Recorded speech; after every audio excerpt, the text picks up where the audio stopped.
Assalamualaikum warahmatullahi wabarakatuh. Perkenalkan, nama saya Eka Susanto dari kelas 2002B Ilmu Politik, ingin menjelaskan tentang sosiologi dan antropologi.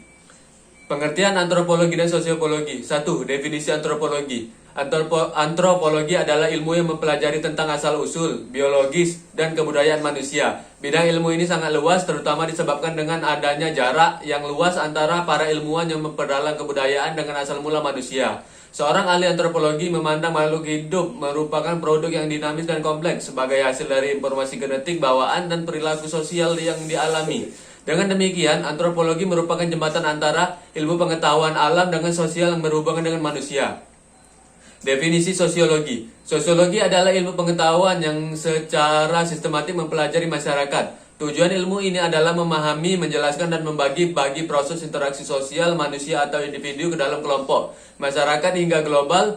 Dengan demikian, ilmu sosiologi secara mendalam mempelajari hubungannya saling mempengaruhi antara individu dengan masyarakat. Cabang ilmu antropologi dan sosiologi. 1. Cabang ilmu antropologi.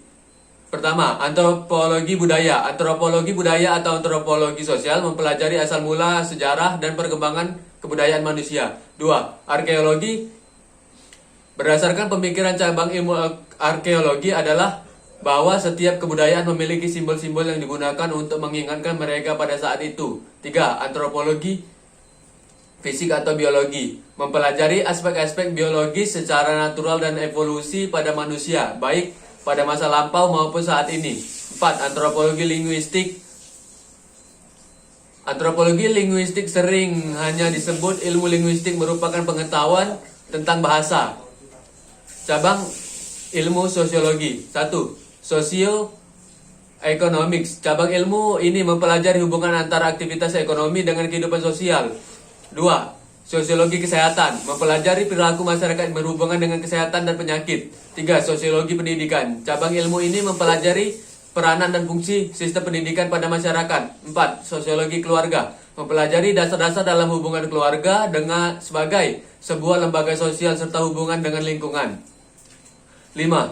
Kriminologi. Mempelajari dasar dan penyebab perilaku kriminal dan tidak normal, aktivitas kriminal, dan sistem peradilan kriminal. 6. Sosiologi agama.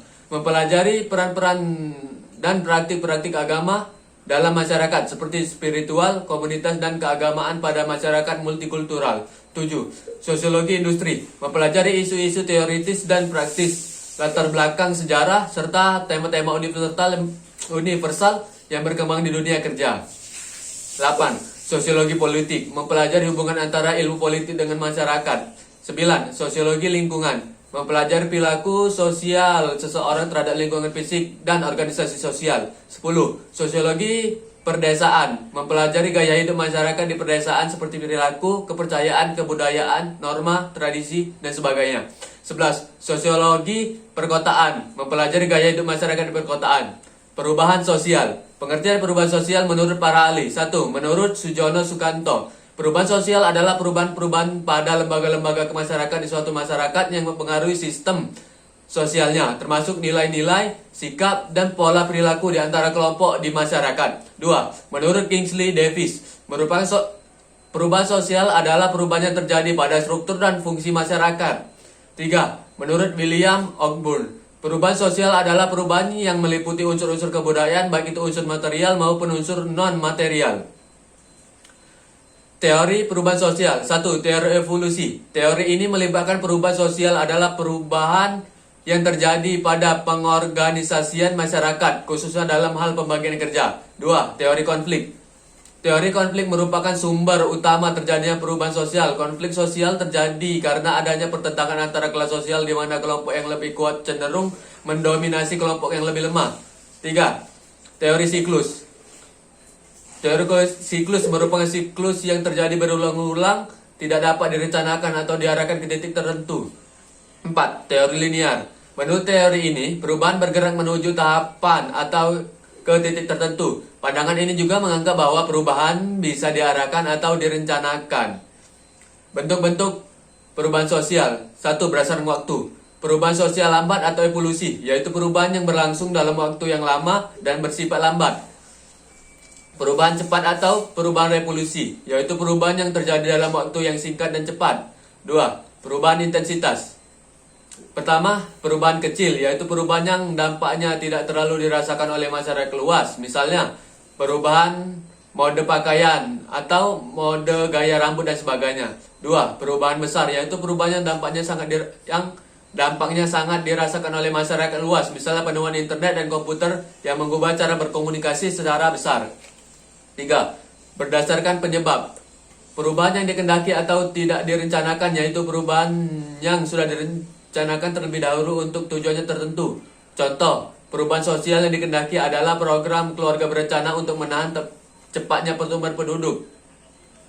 2. Perubahan yang tidak dikehendaki atau tidak direncanakan, yaitu perubahan yang terjadi tanpa direncanakan dan umumnya membawa dampak yang tidak diharapkan oleh masyarakat. Contohnya perubahan sosial yang tidak dikehendaki adalah perubahan yang terjadi karena bencana alam sehingga banyak masyarakat yang kehilangan tempat tinggal. Faktor-faktor penyebab perubahan sosial. 1. Faktor internal, yaitu faktor yang berasal dari dalam masyarakat. Pertama, bertambahnya atau berkurangnya penduduk. 2. Penemuan-penemuan baru. 3. Konflik dalam masyarakat. 4. Adanya revolusi. 2. Faktor eksternal, yaitu faktor yang berasal dari luar masyarakat tersebut. Pertama, faktor lingkungan, fisik atau alam. 2. Faktor peperangan. 3. Faktor pengaruh kebudayaan lain. Faktor pendorong perubahan sosial menurut Sujono Sukamto. 1.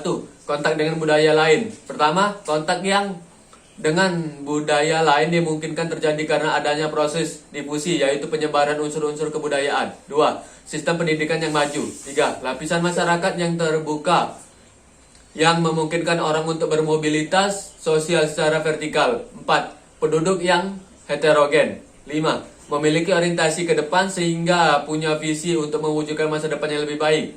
6. Ketidakpuasan terhadap bidang-bidang kehidupan tertentu. Faktor penghambat perubahan sosial menurut Sujono Sukamto.